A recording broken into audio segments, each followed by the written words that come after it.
आप सबको मेरा नमस्कार। मेरा नाम सृष्टि है और हम पढ़ रहे हैं farming based livelihood system BSc agriculture first year के बच्चों के साथ। ठीक है, तो आज का टॉपिक है types of traditional and modern farming system. इस वीडियो में हम क्या देखेंगे, जो पारंपरिक कृषि प्रणाली है उसके टाइप और जो आधुनिक कृषि प्रणाली है उसके टाइप और दोनों के बीच का डिफरेंस। ठीक है, चलिए हम स्टार्ट करते हैं आज का ये एक बेसिक फिगर है जिससे आपके माइंड्स में ये क्लियर होगा कि ट्रेडिशनल फार्मिंग सिस्टम किसको कहते हैं और मॉडर्न फार्मिंग सिस्टम किसको कहते हैं। ये देखिए, यहाँ पे है मैनुअल लेबर, ठीक है, simple tools and use of animal power. यहाँ पर है मशीनरीज, एडवांस टेक्नोलॉजी और हाई यील्डिंग वैरायटीज। ठीक है, यहाँ पे इस फिगर से आपको एक बेसिक आइडिया हो जाएगा कि ये क्या है। यहाँ मशीनरी यूज हो रहे हैं, एडवांस टेक्नोलॉजी यूज हो रहे हैं और हाई यील्डिंग वैरायटीज यूज हो रहे हैं।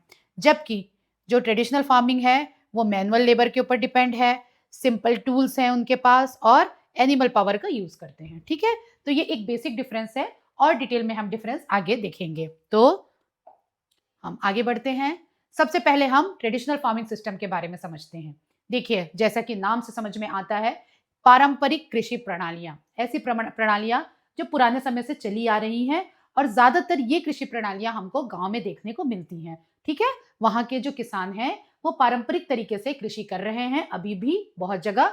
और जो मॉडर्न फार्मिंग सिस्टम है, जो अर्बन एरियाज हैं, जो बड़े किसान हैं, उन्होंने क्या किया है, मॉडर्न टेक्नोलॉजी को अपनाया है। ठीक है, तो दोनों के टाइप्स और दोनों के बीच का क्या डिफरेंस है ये देखते हैं। तो पहले हम ट्रेडिशनल फार्मिंग सिस्टम के बारे में देखते हैं। लो इनपुट, इसके फीचर्स क्या क्या हैं। बहुत कम अमाउंट का इनपुट लगता है। Local knowledge based farming system, मतलब जो किसान है वो वहीं का जो नॉलेज है उसको गैदर करके अपना फार्मिंग सिस्टम करता है। ठीक है, focus on self sufficiency and subsistence, इनका जो टारगेट रहता है वो अपने परिवार का भोजन, अपने परिवार की आजीविका पूरी करना और अपनी लाइफ अच्छे से चलाना, ये इनका मेन मोटो होता है। ठीक है, labour intensive and diversified activities भी हैं। बहुत सारी चीजें जो है वो लेबर बेस्ड होती है क्योंकि इंप्लीमेंट्स और मशीनरी नहीं है या बहुत कम है। ठीक है, और बहुत सारी डाइवर्सिफाइड भी एक्टिविटीज होती है। क्यों? क्योंकि वो एक सब्सिस्टेंस फार्मिंग करना चाहता है, लाइव स्टॉक भी रखता है, फिशरी भी करता है थोड़ा थोड़ा, ताकि हर उसके घर की, हर उसके चीज की, हर उसकी जरूरत की पूर्ति हो सके। ठीक, तो ये है ट्रेडिशनल फार्मिंग सिस्टम के main features.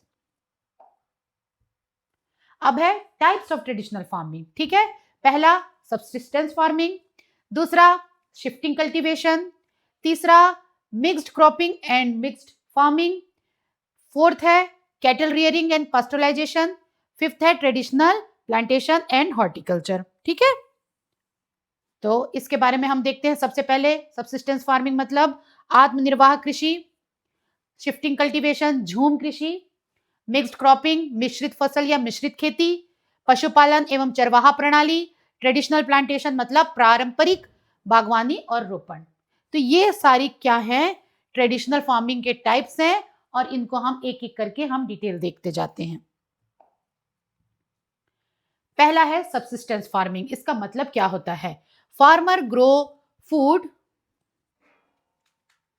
Farmer grow food mainly for own family consumption. ठीक है, उसके दिमाग में इसे बेचना, पैसे कमाना, इनकम अर्न करना ये ज्यादा नहीं आता। उसका मेन फोकस होता है अपने परिवार का जीविकोपार्जन करना। ठीक है, छोटे प्लॉट्स होते हैं, मिनिमल फर्टिलाइजर यूज होता है और मशीनरी भी बहुत कम यूज होती है। ठीक है, common in rainfed areas of India. ये कहां पर ज्यादा कॉमन है, रेनफेड एरियाज ऑफ इंडिया, जहां पे उनका जो एग्रीकल्चर है, उनकी कृषि है, वो पूरी तरह से रेनफॉल पे डिपेंडेंट है। उनके छोटे प्लॉट्स होते हैं, बहुत कम फर्टिलाइजर यूज होता है और बहुत कम मशीनरी यूज होती है। ठीक है, तो इसे हम कहते हैं सब्सिस्टेंस फार्मिंग। इसके तीन मेन पॉइंट है। अगर आप टाइप्स लिखोगे तो इन तीनों पॉइंट्स को थोड़ा सा एलोबोरेट करके लिखोगे। चलिए नेक्स्ट चलते हैं हम। शिफ्टिंग कल्टीवेशन, इसके बारे में हमने पिछले वीडियो में भी पढ़ा है। शिफ्टिंग कल्टीवेशन क्या होता है, clear a piece of land, grow crops for a few years and then move to the new place, practiced in north eastern of the India। और ट्रेडिशनल लो इनपुट सिस्टम मतलब इसमें इनपुट और भी कम लगता है, बहुत ही कम अमाउंट के इनपुट से ये ट्रेडिशनल फार्मिंग की जाती है। चलिए नेक्स्ट चलते हैं हम। मिक्स्ड क्रॉपिंग या मिक्स्ड फार्मिंग। ठीक है, मिक्स्ड क्रॉपिंग क्या होता है, ग्रोइंग टू और more crop simultaneously on same land. एक लैंड में जब हम दो तरह के क्रॉप करते हैं, ठीक है, तो इसे कहा जाता है मिक्स्ड फार्मिंग। ये एक क्रॉप समझ लीजिए, ये एक क्रॉप समझ लीजिए। तो ये दोनों तरह के क्रॉप जब एक ही प्लॉट में, एक ही फील्ड में साइमल्टेनियसली लगाया जाता है तो उसे हम कहते हैं मिक्स्ड क्रॉपिंग। अब मिक्स्ड फार्मिंग क्या है? Combining crops with live stock और पोल्ट्री। यहाँ पे जब हम एनिमल्स भी हम रियरिंग करने लगते हैं, कैटल भी होते हैं, तो ये इस सिस्टम को कहा जाता है मिक्स्ड फार्मिंग, ठीक है। तो ऐसे बहुत से जगह हैं ट्रेडिशनल फार्मिंग में जहां लोग मिक्स्ड क्रॉपिंग और मिक्स्ड फार्मिंग कर रहे हैं, और इनका मेन मोटो क्या होता है? Provides food, cash, milk, Dang and manure. इस पूरे सिस्टम से उनको क्या मिल जाता है? फूड मिलता है, इनकम मिलता है, मिल्क मिलता है और काउ डंग मिलता है, जिसे वो मैन्योर के जैसा यूज करते हैं, ठीक है। तो ये बहुत जगह मिक्स्ड क्रॉपिंग और मिक्स्ड फार्मिंग की जाती है, जो कि थर्ड टाइप है किसका? ट्रेडिशनल फार्मिंग का। चलिए नेक्स्ट में चलते हैं। कैटल रियरिंग एंड पास्टोरलिज्म, इसका मतलब पशुपालन एवं चरवाहा प्रणाली। ये मेन लाइवलीहुड एक्टिविटी है रूरल इंडिया की ज्यादातर, और राजस्थान, गुजरात और एमपी में, जहां बहुत से किसान सिर्फ पशुपालन और चरवाहा प्रणाली में डिपेंडेंट हैं, ठीक है। ये सिर्फ एनिमल्स रियरिंग करते हैं for milk, meat and wool, और प्रैक्टिस इन ज्यादातर arid and semi arid region में होता है। क्यों होता है? क्योंकि वहां पे कृषि की संभावनाएं, एग्रीकल्चर की पॉसिबिलिटीज कम है, इसलिए वहां के जो किसान हैं वो कैटल रियरिंग की तरफ शिफ्ट हो गए हैं, और उन जगह में ये कैटल रियरिंग ज्यादा देखने को मिलता है, ठीक है। तो ये हो गया कैटल रियरिंग के बारे में 3 पॉइंट, कि ये कहां पर होता है ज्यादा, इसका मतलब क्या है, और ये इसके फोकस क्या है इसका, ये इसका बेनिफिट क्या है। चलिए नेक्स्ट है ट्रेडिशनल प्लांटेशन या हॉर्टिकल्चर। इसे हम बोलते हैं पारंपरिक बागवानी या रोपण, ठीक है। Long term crops like coconut, areca nut, spices लगाया जाता है। Often small holdings managed by families, provide steady income and local employment, ठीक है। इसमें क्या होता है? बागवानी या प्लांटेशन के क्रॉप्स लगाए जाते हैं, जैसे कि कोकोनट, अरेका नट या स्पाइसेस, ठीक है। और ज्यादातर ये स्मॉल फैमिलीज होल्डिंग होती हैं, छोटी होल्डिंग्स होती हैं, पर ये किसान उन्हें लगाते हैं और बहुत लॉन्ग टर्म तक उससे इनकम या एम्प्लॉयमेंट जनरेट किए रहते हैं, ठीक है। तो ये है, ये ज्यादातर साउथ में या केरला वाले एरिया में ज्यादातर हमको देखने को मिलता है।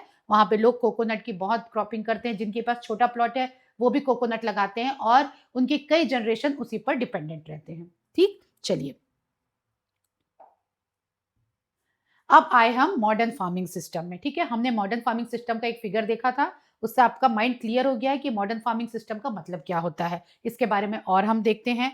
High input, technology driven and market oriented, ठीक है। इसके मेन फीचर हैं, एक तो है कि हाई इनपुट होता है इसमें, सेकंड है टेक्नोलॉजी ड्राइवन होता है, इसमें टेक्नोलॉजी का यूज किया जाता है, एंड थर्ड मार्केट ओरिएंटेड होता है, ठीक है। अब किस चीज पे फोकस होता है? प्रोडक्टिविटी एंड प्रॉफिटेबिलिटी, ठीक है। Modern farming system subsistence farming से बहुत ऊपर होता है, और ये क्या, एक इनका फोकस होता है प्रोडक्टिविटी बढ़ाना और प्रॉफिटेबिलिटी बढ़ाना, ठीक है।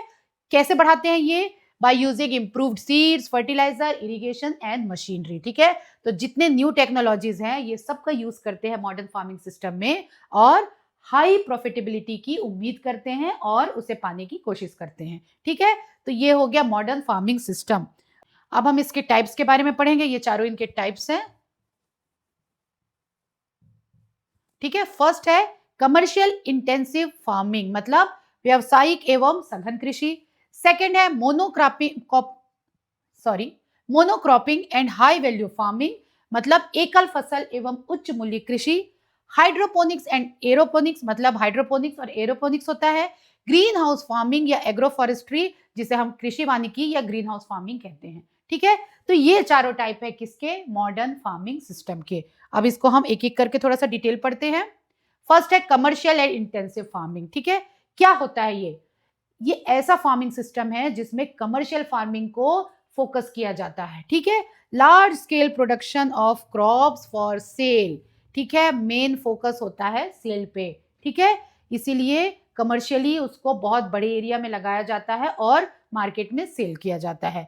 Maximise production from limited land by high inputs and multiple cropping, अगर लैंड भी लिमिटेड है तो उस लिमिटेड लैंड को भी बहुत एक्सटेंसिवली यूज किया जाता है और हाई इनपुट्स दिया जाता है, मल्टीपल क्रॉपिंग की जाती है और फोकस सिर्फ मोर एंड मोर प्रोडक्शन के ऊपर किया जाता है। ठीक है, सबसे ज्यादा ये कहाँ कॉमन है? पंजाब और हरियाणा में, जहां से बहुत ज्यादा कमर्शियली क्रॉप ग्रोन किया जाता है और वहां से बहुत सारे क्रॉप्स को एक्सपोर्ट किया जाता है, पूरी इंडिया के मार्केट में सेल किया जाता है। तो कमर्शियल एंड इंटेंसिव फार्मिंग का मेन मोटो होता है more profit, more production and more profitability. ठीक है,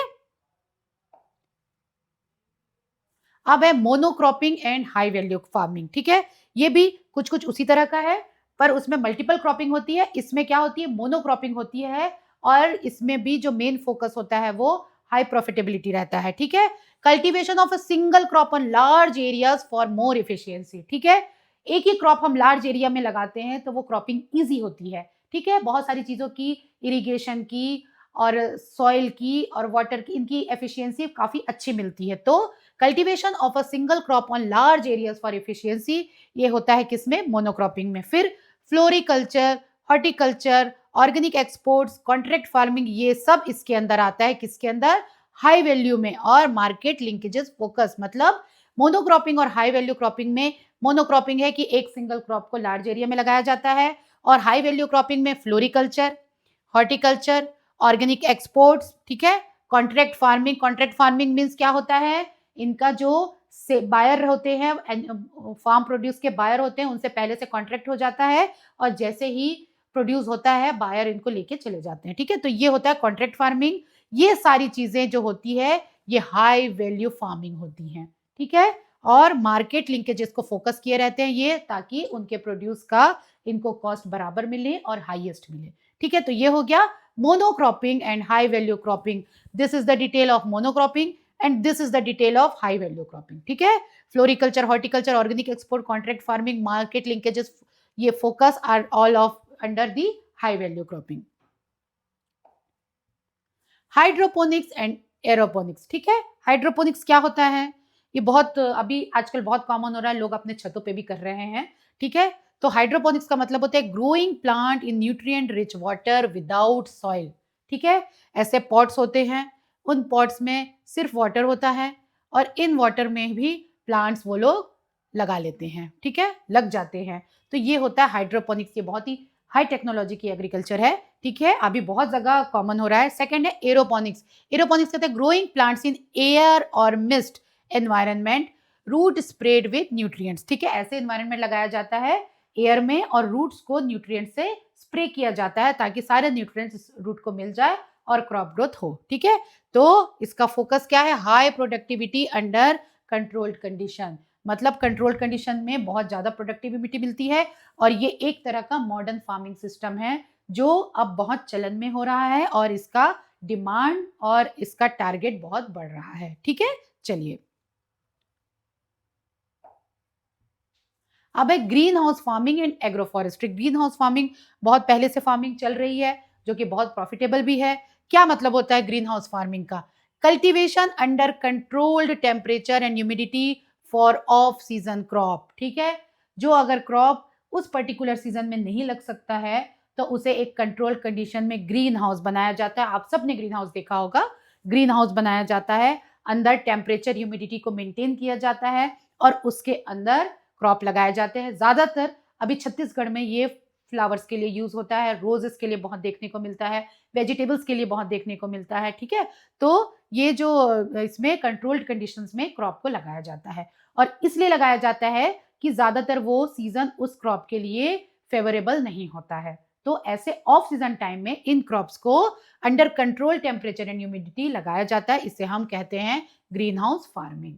अब है एग्रो फॉरेस्ट्री। एग्रो फॉरेस्ट्री क्या है? देखिए नाम से ही समझ में आता है, agro plus forestry. Agro means agronomy या क्रॉप्स, फॉरेस्ट्री मीन्स फॉरेस्ट्री या ट्रीज। ठीक है, कंबाइनिंग ट्रीज विथ क्रॉप्स या lively stock for long term income and sustainability. ठीक है, तो एग्रो फॉरेस्ट्री क्या करता है?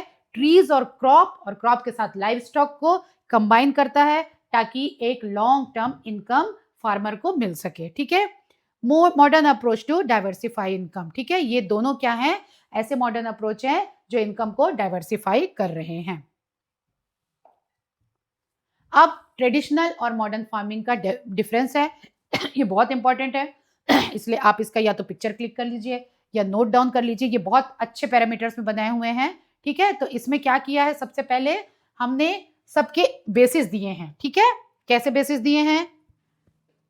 मीनिंग, ठीक है, technology, irrigation, seeds, fertiliser, productivity, labour, पर्यावरणीय एनवायरनमेंट, कॉस्ट या लागत, ठीक है। तो इनके बेसिस पे ट्रेडिशनल और मॉडर्न फार्मिंग को हम डिफरेंस बताएंगे कि ट्रेडिशनल फार्मिंग में क्या होता है और मॉडर्न फार्मिंग में क्या होता है। ट्रेडिशनल फार्मिंग का मतलब क्या है, मीनिंग में देखते हैं तो it is old and experience based method, ठीक है। जो हमारे पूर्वज करते आ रहे हैं, जो हमारे पहले के लोग पेरेंट्स करते आ रहे हैं, वही वही अगला फार्मर करता है, उनका बेटा करता है। तो ये क्या होता है, experience based farming and it is a type of old farming, ठीक है। अब मॉडर्न फार्मिंग क्या है, scientific and technology based method, ठीक है। इसमें न्यू टेक्नोलॉजी का यूज किया जाता है। सेकंड है technology, minimal use of machines, बहुत कम यूज किया जाता है। इसमें heavy use of tractor, harvester and tools, ठीक है। फिर ये है रेन डिपेंडेंट, इरिगेशन इसमें नहीं होता है। इसमें मॉडर्न सिस्टम जैसे कि ड्रिप या स्प्रिंकलर यूज किया जाता है। फिर सीड्स, लोकल और इंडिजिनस सीड्स यूज किए जाते हैं। यहाँ हाई यील्डिंग वैरायटीज या इंप्रूव्ड सीड्स यूज किए जाते हैं। फर्टिलाइजर, ज्यादातर ऑर्गेनिक कंपोस्ट या मैन्योर यूज किया जाता है। यहाँ केमिकल फर्टिलाइजर या पेस्टिसाइड्स भी यूज किया करते हैं। प्रोडक्टिविटी लो होती है, यहाँ पे प्रोडक्टिविटी हाई होती है, ठीक है। अब लेबर कैसे होते हैं, ह्यूमन एंड एनिमल पावर होते हैं, और यहाँ मशीन बेस्ड ऑपरेशंस होता है, ठीक। फिर इन्वायरमेंट या पर्यावरण के बारे में तो ये इको फ्रेंडली है, सस्टेनेबल है। ये may cause pollution and soil loss, क्यों? क्योंकि केमिकल का फर्टिलाइजर यूज हो रहा है, पेस्टिसाइड यूज हो रहा है, मशीन्स यूज हो रही हैं, तो ये सब में क्या होता है, पोल्यूशन होता है और सॉइल लॉस भी होता है, ठीक। अब कॉस्ट इसमें लो होता है और आउटपुट भी लो होता है। इसमें इन्वेस्टमेंट भी हाई है और आउटपुट भी हाई है, ठीक है। तो ये सारा डिफरेंस है ट्रेडिशनल फार्मिंग और मॉडर्न फार्मिंग का। बहुत अच्छा डिफरेंस है। आपके में ये क्वेश्चन पूछा जा सकता है कि right the difference between traditional and modern farming. अगर 4 नंबर का आएगा तो भी, 6 नंबर का आएगा तो भी, ये बहुत ही सफिशिएंट आंसर है। हाँ, ये रिक्वेस्ट है आपसे कि ये जो मैंने पॉइंट में लिखा है, शॉर्ट में लिखा है, इसे आप थोड़ा सा डिफाइन करिए, ठीक है। चलिए, तो आज के इसका समरी क्या है, ट्रेडिशनल सिस्टम क्या होते हैं, सबसिस्टेंस होते हैं, शिफ्टिंग कल्टीवेशन, मिक्स्ड क्रॉपिंग, कैटेगरियरिंग, पास्टोरलिज्म, ट्रेडिशनल प्लांटेशन, ये सब क्या है, इसके टाइप्स हैं, ठीक है। और मॉडर्न सिस्टम क्या होता है, commercial, intensive monocropping, high value farming, hydroponics, aeroponics, green house, agroforestry, ये सारे किसके टाइप हैं, मॉडर्न फार्मिंग सिस्टम के, ठीक है। It shows evolution from low input local knowledge, high tech market oriented farming, ठीक है। तो ट्रेडिशनल से मॉडर्न की तरफ हम जा रहे हैं, तो लो इनपुट से और लोकल नॉलेज से हम हाई टेक्नोलॉजी मार्केट और हाई वैल्यू मार्केट की तरफ जा रहे हैं, ठीक है।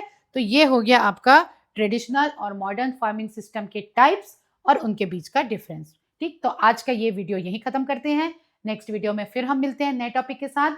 तब तक नोट्स बनाइए साथ साथ में, ठीक है। और नेक्स्ट वीडियो में अगर कोई आपको कंफ्यूजन है तो आप कमेंट में लिखिए, तो मैं नेक्स्ट वीडियो में उसको क्लियर करने की कोशिश करूंगी। और बेस्ट ऑफ लक।